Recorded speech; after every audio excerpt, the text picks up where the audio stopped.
Dear students, our next chapter is On the Face of It, written by Suzanne Hill Dev, CBE. So, what does CBE stand for? Which is there in her name, Suzanne Hill. It stands for Commander of the Order of the British Empire. In short form, it is called CBE. And she was appointed as her birthday honor for services to literature in 2012.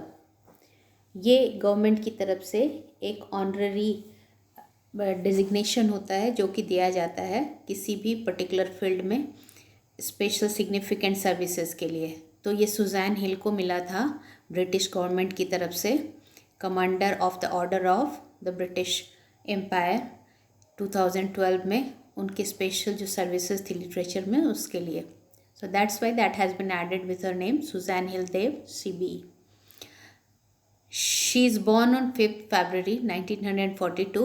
Presently, she is at the age of 78.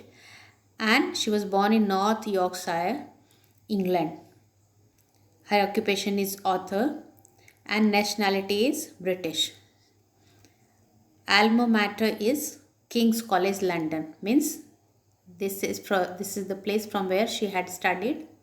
Genre in which she used to write is fiction and non-fiction. Her notable work the women in black उनकी कुछ famous books हैं। The mist in the mirror, I am the king of the castle. तो ये कुछ उनके famous books हैं। Now let us discuss about the title of this chapter. जो title है वो बता रहा है means something seem to be good और true but this opinion may need to be changed when you know more about it. तो इसका मतलब है कि on the face of it आपको बताता है कि आप अगर पहले से किसी चीज़ के बारे में ओपिनियन बना लेते हो देख के ही, तो हो सकता है कि उसको अच्छी तरह से जानने के बाद आपको अपनी ओपिनियन चेंज करने की ज़रूरत पड़े।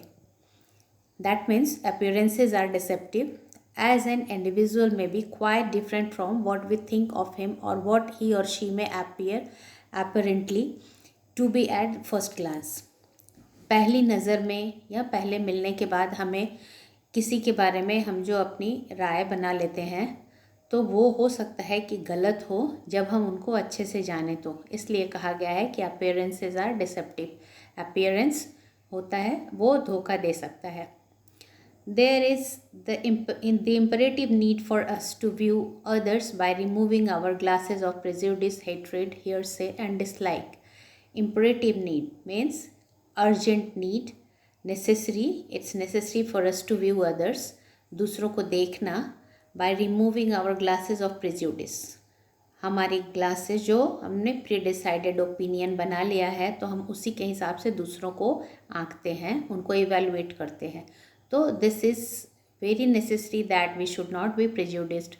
किसी के बारे में प्री डिसाइडेड ओपिनियन नहीं बनाना चाहिए, किसी के साथ पहले से नफ़रत नहीं होना चाहिए and we should not think that he is going to do like that, क्योंकि वो ऐसा ही है तो ऐसे ही करेगा।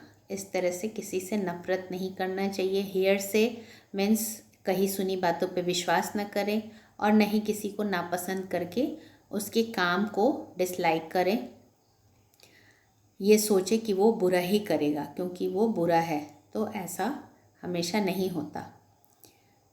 People know Mr. Lamb as a lonely, eccentric, lame old man, but in reality he is very kind, generous and altruistic man who longs for company and he loves his fellow human beings along with all other creatures of God. तो जो हमने इसमें जो thought सुना समझा कि हमें किसी के बारे में पहले से अपनी राय बना के नहीं रखनी चाहिए। हम जब तक अच्छे से किसी को न जाने तब तक उसके बारे में कोई भी विचार, कोई भी ओपिनियन न बना लें। तो ऐसा ही है मिस्टर लैम्ब के बारे में।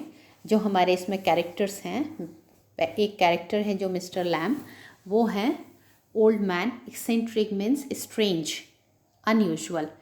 Y is a strange eccentric that will read further. वो लेम है मीन्स एक पैर से लंगड़े हैं और ओल्ड है, एजेड है। दिखते हैं बहुत अजीब तरह के। In first sight anyone can find him strange but in reality he is very kind. बहुत ही दयालु है, very generous, altruistic means selfless person, जो कि स्वार्थी नहीं है, निस्वार्थ भावना से दूसरों की हेल्प करते हैं। And who longs for company and he loves his fellow human beings. Longs for company means desires, longs means desires for company, दूसरों के साथ की बहुत इच्छा होती है उनको कि कोई उनके साथ रहता, कोई उनसे बात करता, इसके लिए वो हमेशा चाहते हैं, इच्छा रहती है उनकी। And he loves his fellow human being, और अपने साथ जो भी उनके पास आता है उन सबको वो बहुत प्यार करते हैं। और उसके साथ ही वो दूसरे क्रिएशन जो हैं गॉड की दूसरी बनाई हुई कृतियाँ हैं, नेचर और जीव जंतु, सबको बहुत ज़्यादा प्यार करते हैं। तो इस तरह के वो काइंड और जेनरस हैं, लेकिन देखने में वो बहुत ही अजीब तरह के लगते हैं। Similarly, Derek, a teenager, appears to be an abominable ugly boy with a huge scar of acid burn on his face, whom no one loves or likes or befriends.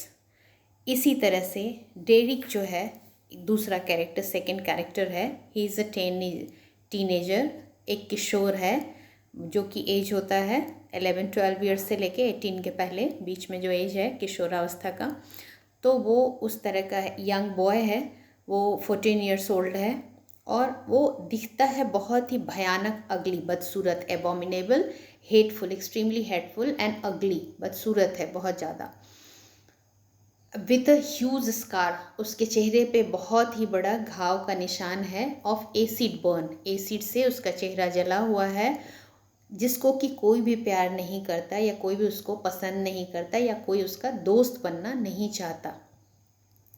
He is the object of other people's hateful stares, तो वो object है, मतलब विषय है, लोग उसको बहुत ही नफ़रत की निगाहों से देखते हैं, घूरते हैं, स्टेयर्स, घूरते रहते हैं उसको नफ़रत भरी नज़रों से। रिडिक्यूल्स, उसके बारे में बुरी बातें कहते हैं, और निगलेक्ट करते हैं, इग्नोर करते हैं उसको। तो इस तरह से वो दूसरों के सरकास्टिक गॉसिप का एक हिस्सा होता है, और लोगों की नेग्लिजेंसी उसको बर्दाश्त करनी पड़ती है, इग्नोर करते हैं लोग, और अगर उसको देखते भी हैं तो बहुत ही ज़्यादा हेटफुल स्टेयर्स है, मतलब इस तरह से नफ़रत भरी निगाहों से उसकी तरफ देखते हैं, क्योंकि उसका चेहरा हाफ बर्नट है, आधा चेहरा उसका जला हुआ है। तो इस तरह से बच्चों यहाँ पे दो कैरेक्टर हैं, एक लेम है और दूसरा फेस पे बर्न मार्क है, means both are having some और the other physical disability. Now we will tell them specially abled people, तो दोनों ही स्पेशली एबल्ड हैं इस स्टोरी में। डेरिक के बारे में फर्दर बताया है राइटर ने, even his mother does not dare to kiss him on the cheeks with the scar, उसकी माँ भी उसको हिम्मत नहीं करती उस साइड में किस करने की, प्यार करने की, जिधर उसका बर्न मार्क है, जिधर उसके घाव का निशान है। Eventually he becomes highly cynical and introvert, और जाहिर सी बात है समय के साथ वो बहुत ही ज़्यादा सिनिकल मीन्स निगेटिव हो जाता है, पेसिमिस्टिक हो जाता है, और इंट्रोवर्ट अंतर्मुखी हो जाता है, अपने आप में रहने लग जाता है, अनसोशल हो जाता है। Although he is suffering from an acute inferiority complex, has a tender and sensitive heart. Derrick हालांकि बहुत ही ज़्यादा हीन भावना से ग्रसित है, उसके बहुत ही ज़्यादा कोमल और सेंसिटिव हार्ट है, जो दूसरों की तकलीफ़ को महसूस कर सकता है। He wants to love and be loved, वो दूसरों को प्यार करना चाहता है और प्यार पाना चाहता है। Fortunately he meets mister lamb who transforms him with his healing touch. सौभाग्य से वो मिस्टर लैम्ब से मिलता है, और मिस्टर लैम्ब का जो हीलिंग टच है उसकी घाव को भर देता है और उसके व्यक्तित्व को पूरी तरह से बदल देता है। People who suffer from disability must always look at the brighter side of the things and adapt reality of life bravely. तो ये एक संदेश है इस कहानी के माध्यम से, इस जो आपका प्ले पढ़ने जा रहे हो, on the face of it is a play, तो इस प्ले में एक बहुत ही ज़्यादा इम्फैटिक मैसेज है आप लोगों के लिए, बहुत ही प्रभावशाली मैसेज है, जो कि जो लोग डिज़ेबिलिटी किसी तरह की, स्पेशली एबल्ड हैं, जो नॉर्मल नहीं है, कुछ अलग तरह की उनके अंदर एबिलिटी है, उनको हमेशा bright side of the things, हर चीज़ के अंदर पॉजिटिविटी देखनी चाहिए और पॉजिटिव अप्रोच होना चाहिए, और जो ज़िंदगी की सच्चाई है उनको बहादुरी से सामना करना चाहिए. At the same time, the actual pain or inconvenience caused by a physical impairment is often much less than the sense of alienation felt by the person.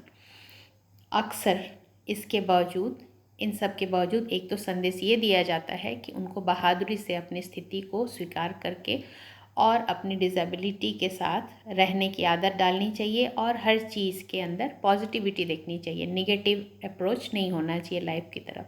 और उसके अलावा ये एक संदेश है इस चैप्टर में कि जो उनका एक्चुअल पेन होता है या इनकन्वीनियंस होता है, अनकम्फर्टेबल, जो उनके फिज़िकल इम्पेयरमेंट के कारण, शारीरिक अक्षमता के कारण जो उनकी फ़िज़िकल डिसबैलेंस होता है, या तो फिर उनको फिज़िकल डिसेबिलिटी होती है, उसके कारण उनको जितनी परेशानी महसूस होती है वो बहुत उस चीज़ से कम होती है, जिसके कारण जैसे कि उनको हम अजनबीपन बना के रखते हैं. The society does not want to accept such person with some और द अदर डिसेबिलिटी. तो वो जो पेन होता है, उनके अंदर जो तकलीफ़ होती है, जिसमें लोग उनको एक्सेप्ट नहीं कर पाते, अपनी तरह नॉर्मल नहीं समझ पाते, तो वो पेन कहीं बहुत ज़्यादा होता है, जो पेन उनको अपनी फ़िज़िकल परेशानी के चलते, इम्पेयरमेंट के कारण झेलना पड़ता है. तो मतलब बच्चों, उनको ज़्यादा परेशानी लोगों के एटीट्यूड से होता है, अपनी शारीरिक अक्षमता के कारण कम परेशानी होती है. ये भी हम इस चैप्टर से सीखते हैं. The disabled need support. Disabled जो हैं, जिनके अंदर कुछ स्पेशली एबल्ड लोग हैं, उनको हमारे सहायता की, सपोर्ट की ज़रूरत है. एंड एक्सेप्टेंस, नॉट आवर पिटी. और हम उनको एक्सेप्ट करें एक नॉर्मल ह्यूमन बीइंग की तरह, एक नॉर्मल सोसाइटी के एंटिटी की तरह. जैसे बाकी लोगों को हम समझते हैं सोसाइटी का पार्ट, वो भी वैसे ही हमारी सोसाइटी के पार्ट हैं, और वो कोई हमारी दया के पात्र नहीं है. उनको मर्सी नहीं चाहिए, उनको एक्सेप्टेंस चाहिए और हमारा सपोर्ट चाहिए. So wherever they need our support, they need our help, there we should go forward. But we should not show sympathy और misery towards them. We should not be pitiable. अरे बेचारा ये ऐसा नहीं कर पाता. This attitude is wrong.